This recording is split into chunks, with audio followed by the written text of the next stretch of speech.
And speaking of teams that rebuild with younger teams, when we go into the Liberty, who have a lot of young players on their team, the Liberty has gotten off to quite a shaky start, but it seems like they're pulling things together. On June 24th, the Liberty defeated the Chicago Sky 79-80. That was their Pride Night. They have this every year, kind of just, shows their support to the LGBTQ community. And on this night, they wore Orlando Strong shirts. And I think it was very, symbolic, very powerful to have that in the world's most famous arena.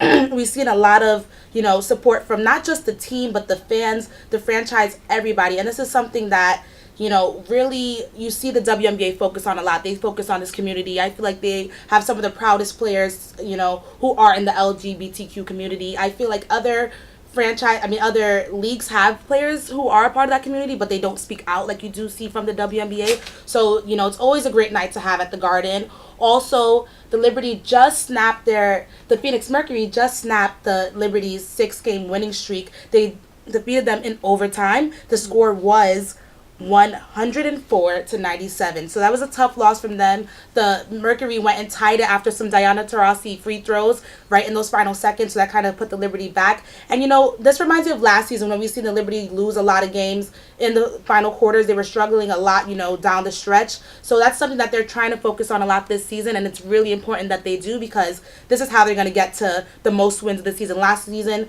they were the first WNBA team to reach 20 wins. So, I would like to see that happen from them again.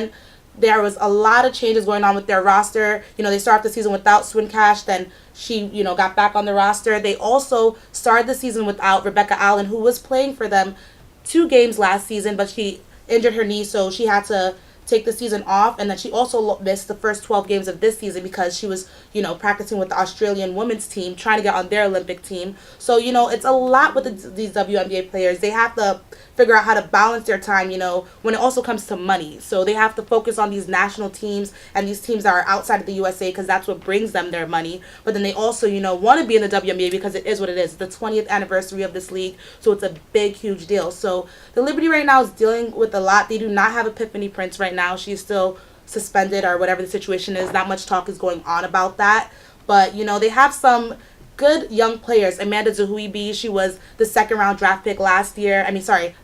pick of the draft last year in the first round.